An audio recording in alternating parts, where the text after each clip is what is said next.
Moro Pi, y bueno, finalmente llegó al Congreso y vamos a poder dialogar con él.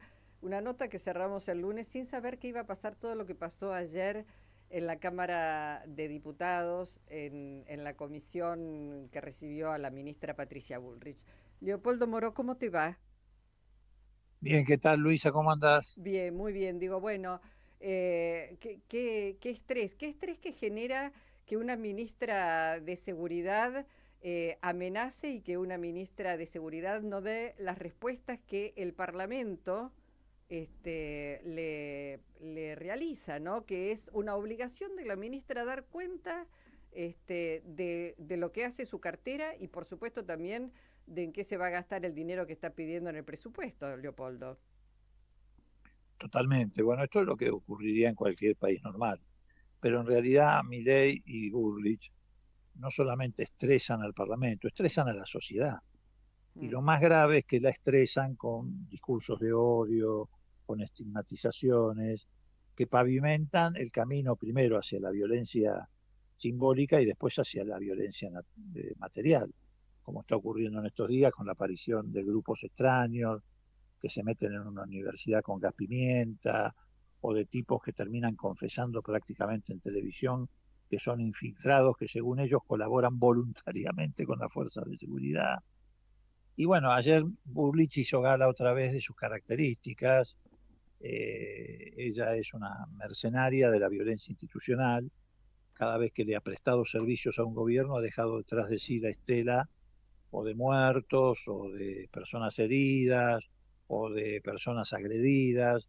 Ocurrió con Santiago Maldonado, con el fusilamiento por la espalda de Rafael Nahuel. Nahuel en la gestión de Macri. Vuelve a ocurrir ahora con ancianos o jubilados que son golpeados a los 70 o 80 años salvajemente, o en la otra punta con una niña de 10 años que fue gaseada con gas pimienta también de manera impune. Y también, Bueno, esta fue perdóname, una... Leopoldo, discúlpame que te interrumpa, pero si también durante la gestión de Milei y Patricia Burrich al frente del ministerio se atropella a los diputados, como ocurrió en tu caso, con vos, con Valdés, con diputados que habían salido a solidarizarse y a ver qué era lo que pasaba en la calle, y Patricia Burrich declara ahora, entre otras cosas, sobre las protestas estudiantiles que están buscando generar una revuelta. Está claro que a lo único que llega Patricia Bullrich a esta gestión es para reprimir al pueblo. Lo planteo así porque este programa económico de mi ley no cierra si no es con represión. Absolutamente, bueno, tenés razón, por esa razón está Patricia Burlich de ministra de Seguridad, porque Claro. como dice Carrió, no le hace asco a nada. A ver, Carrió llegó incluso a insinuar que está dispuesta Patricia Burlich a volver a reinstalar en la Argentina los delitos de lesa humanidad. El propio presidente, Luisa, Sí. hace 7, 8 días atrás, en pleno conflicto estudiantil, reposteó el presidente de la Nación dos tweets. Uno decía, van a tener que volver a buscar por 40 años a los nietos, y el otro decía, se les van a venir encima otra vez los derechos humanos y la lesa humanidad. O sea que hizo apología del retorno del terrorismo de Estado. Es decir, estamos en una situación realmente compleja, muy grave. Vos fíjate, volviendo a lo de ayer. Sí. Ella ayer se molesta por las preguntas que nosotros les hacemos, muchas de las cuales son las reflexiones que acabas de hacer vos. Y le preguntamos, bueno, ¿qué hizo usted con ese video trucho con el que se quiso eludir la responsabilidad de la policía sobre el gaseo a una chica de 10 años? ¿Vos te acordás que eso Sí. lo denunció no Cristina Kirchner ni Kicillof, lo denunció Feynman y Jonathan Viale, que habían recibido un video trucho de la Policía Federal Sí. para desviar la atención sobre lo que había ocurrido? En ese momento ella, sorprendida, sobre todo porque los periodistas afines, incluso Feynman hasta le pidió públicamente la renuncia, habían dicho eso, dice, no, yo voy a investigar. Y ayer le decimos, ministra, ¿qué hizo? Porque la semana pasada detectamos acá en el Congreso, que está constantemente militarizado como si fuera estado de sitio permanente, al jefe de ese operativo, usted ni siquiera lo apartó. Y ella, en vez de decir, no, bueno, empezó a justificar otra vez la represión sobre la chiquita. Dijo que había sido un manifestante, mintió descaradamente. Después también le planteamos todo el show que hace con la aparición de supuestos grupos terroristas que terminan en papelones, en denuncias fallidas. Le recordamos que el 7 de enero de este año dijo que habían detenido una célula sirio-libanés y resulta que era un peluquero de Avellaneda y un profesor de ping-pong que no tenían nada que ver. Cuando el atentado con la carta incendiaria al presidente de la Rural, dijo inmediatamente que era un grupo terrorista vegano y que ya estaba individualizado el autor, y resulta que el pobre tipo, Rafeca, lo dejó en libertad a las 48 horas porque no tenía nada que ver. Bueno, esta es Patricia Bullrich, y cuando le hicimos todas esas preguntas y mucho más, y la más importante, porque era para lo que venía, ¿por qué el presupuesto de inteligencia creció en la Argentina respecto al actual 1.197%? Pasó de 15.000 millones de pesos a 198.000 millones de pesos, no supo qué contestar. ¿Y ahora dónde está la preocupación por el equilibrio fiscal? Acá no tienen preocupación por el... En vez de poner plata para la inteligencia que se produce en las universidades, generando investigadores, científicos, chicos con títulos, ponen plata para la inteligencia que está destinada a espiar argentinos. Ahora, y ahí no les preocupa el equilibrio fiscal. Leopoldo, digamos, todo lo que describís, todo lo que está pasando, todo lo que viene ocurriendo, es como bien lo señalas, de una gravedad tremenda. ¿Qué pasa en el Parlamento? Digo, vos sos creo que de los legisladores que más experiencia tiene, porque desde el regreso a la democracia has estado casi todos los años en una banca, sea en diputados, sea en el Senado, digamos, has trabajado mucho. ¿Qué es lo que pasa en este Parlamento? Porque digo, habla también de un deterioro de la política grave. Por supuesto que están los legisladores, como es tu caso, y tantos otros que cumplen su tarea, su compromiso digamos, con los votantes, pero hay una cantidad que son saltimbanquis, hay una degradación de la política infernal también, que no ven, no advierten esto que está pasando. Bueno, si no hubiera degradación de la política, Milei no sería presidente. Milei es presidente de una situación anormal.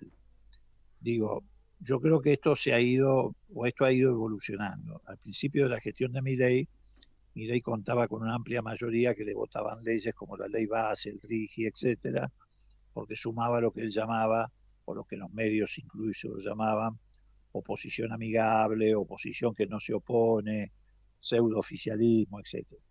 Hoy en realidad están en retirada y apenas logra un tercio para convalidar vetos. Ya no puede sacar leyes. Ahora lo que tiene que hacer es convalidar vetos a leyes que sí empieza a sacar el Parlamento en defensa de la gente.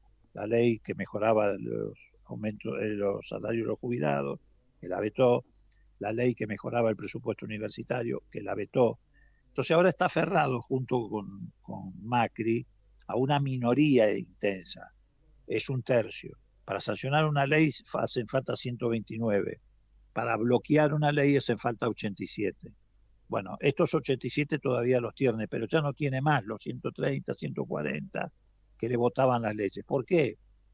Porque la sociedad también ha ido evolucionando en estos meses.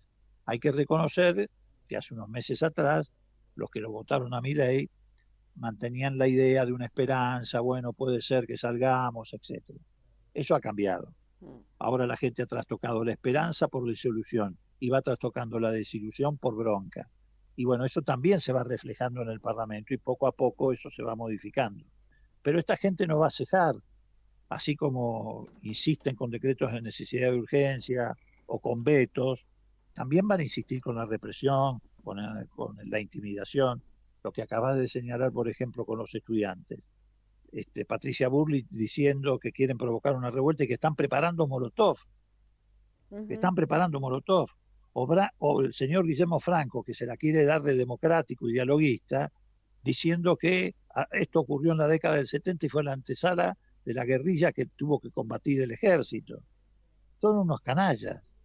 Ellos están preparando el clima porque saben que también están perdiendo el control del Parlamento. Entonces están preparando el clima para un estado de excepción. Si fuera por ello ya tendríamos estado de sitio permanente, que de hecho ocurre. Vos fíjate que el Parlamento se reúne por cualquier cosa y está sitiado por gendarmes, policías. Vivimos en un estado de sitio, falta que traigan a la Plaza del Congreso y en la Fuente pongan un portaaviones. Ahora, Entonces, con todas estas anomalías que se están produciendo, más el daño que vienen ocasionando las políticas de Javier Milei, digo, hay muertos que han dejado por enfermos de cáncer que han dejado de recibir su medicación, la pobreza ha crecido de manera brutal.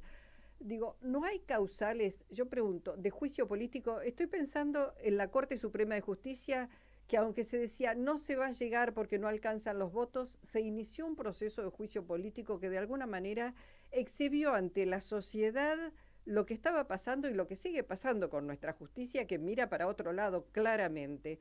Digo, ¿no entendés vos que hay causales de juicio político que vale la pena hacer ese intento? ¿O es demasiado temprano todavía? yo creo que el juicio político lo tiene que hacer la sociedad, primero. Yo creo que la sociedad tiene que procesar lo que ha ocurrido, ese cambio cultural que ellos proclamaron, que vinieron a traer a la Argentina, efectivamente les sirvió para ganar una elección, porque hubo un cambio cultural Ujú. producido por diversas circunstancias que ahora no es el caso enumerar, pero creo que eso se está revirtiendo. La sociedad tiene que hacer esta experiencia, atravesarla. Mientras tanto, nosotros tenemos que acompañarla, nosotros tenemos que cuidarla, nosotros tenemos que poner el cuerpo junto con la gente, como lo hemos hecho, y por eso hemos sido también los diputados reprimidos. La represión sobre los diputados, en la que ayer insistió Patricia Burley diciendo que no teníamos coronita, tiene un objeto. El objeto es intimidar al ciudadano del común, porque si ve que reprimen a los diputados, lo primero que piensa un ciudadano de a pie es, bueno, ¿qué me va a pasar a mí? Tal cual. Por eso la represión del 12 de julio empezó con la represión a los diputados. El primer hecho represivo de ese día, que después se transformó hasta la noche en una represión indiscriminada, empezó con los diputados, para que la televisión, que estaba transmitiendo en directo todos los canales de noticias, le mostraran a la sociedad lo que estaba ocurriendo y la gente se atemorizara y no fuera a la plaza.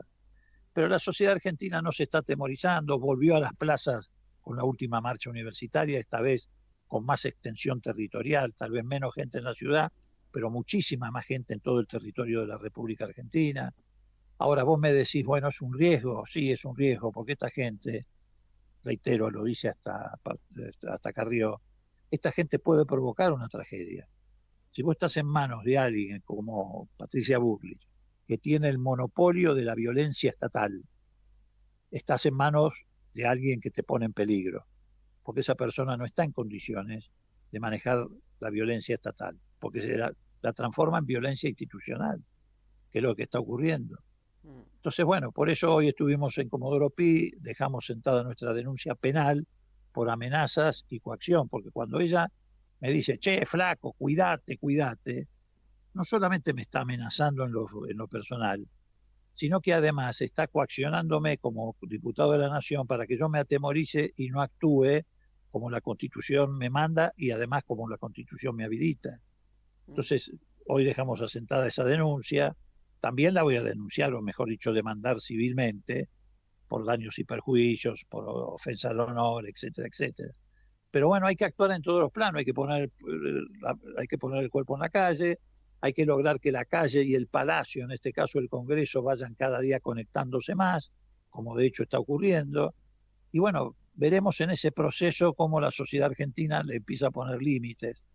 Y se verá si llegamos a desembocar en un proceso electoral en la que terminemos con esta pesadilla. Claro, bueno, en ese sentido habrá que construir la alternativa al poder actual, al poder de Absolutamente. turno, digo, y por lo que uno advierte, todavía esa construcción viene con ciertas dificultades. Yo aspiro a que, digamos, se pueda trabajar con celeridad, dejando de lado, la verdad, los egos, porque lo que está ocurriendo en la República Argentina va a ser muy difícil de remontar, Leopoldo. Obviamente, a ver, nosotros tratamos de actuar, Luisa, preventivamente. Por ejemplo, en el caso de la pelea por la subsistencia de las universidades. Porque acá lo que hay que tener en claro, que Milei usa de pretexto el equilibrio fiscal, pero en realidad su objetivo es destruir las universidades nacionales. Ujú. Si fuera por él, haría lo que hizo Onganía o Videla, que fue cerrarlas o llenar de policía las facultades. Como no puede, porque hay una realidad social y política y cultural distinta, pretende vaciar las aulas, asfixiando financieramente a los profesores para que se vayan, a los alumnos para que se vayan, al personal docente para que se vayan, vaciar las aulas. Y después vaya a saber transferir universidades a las provincias o en otros casos arancelarlas, etc. Entonces lo que estamos haciendo nosotros en realidad es cuidar el futuro de esos chicos y chicas, que es el futuro a su vez de la patria, porque efectivamente, como vos decís, el daño que puede provocar después es muy difícil de reparar. Si él logra echar profesores, investigadores, científicos, frenar desarrollos científicos tecnológicos que está llevando adelante la universidad, ahí estás en un problema, porque recuperar todo eso después te lleva muchísimo tiempo. Por eso hay que estar al lado de los chicos, al lado de la comunidad universitaria, tratar de que esta batalla se gane. Ahora viene el presupuesto. Otra de las cosas que ayer sacó a Patricia Bullrich, digamos, y la mostró como es, como una patotera que pretende amenazar, fue cuando le comparamos en el presupuesto lo que está dedicado a inteligencia para perseguir y lo que está dedicado a inteligencia para producir tecnología, títulos, investigación. El presupuesto de inteligencia del Sistema de Inteligencia Nacional crece para el 2025 en un 1.198%. Los famosos 100.000 millones de pesos que querían contrabandear con el DNU, que el Congreso rechazó para la CIDE, los vuelven a meter en el presupuesto esta vez. Entonces, el presupuesto actual vigente, que es de 15.000 millones, pasa a 197.000 millones. Y el presupuesto global de inteligencia, que encuadra Policía Federal, Prefectura, Gendarmería, todo lo que está bajo Patricia Bullrich, pasa de 66.000 millones a 345.000 millones, que es exactamente la misma cifra que el presupuesto 25 le saca a las universidades.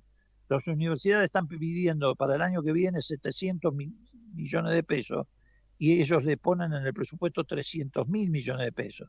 O sea, le sacan a la inteligencia que le va a servir a la Argentina para darle a la inteligencia del espionaje y la persecución. No, es clarísimo. Bueno, Leopoldo, gracias por la posibilidad de escucharte con siempre tanta claridad. Lamentamos el episodio que se dio ayer, pero bien la denuncia en tribunales, además de la denuncia a través de los medios, la denuncia en tribunales como corresponde. Ojalá la justicia también se despierte y se pueda avanzar. La impresión es que la salida va a venir de la mano de tantos jóvenes que a lo largo y a lo ancho del país están defendiendo hoy la educación pública y claramente la democracia, la posibilidad de que haya democracia y autonomía universitaria. Así es, efectivamente, y ojalá efectivamente la justicia también salga de la siesta, porque también tiene una obligación para defender la democracia. Así es. Abrazo grande, gracias, Leopoldo. Gracias a ustedes, cariño. Hasta Gracias. pronto, gracias.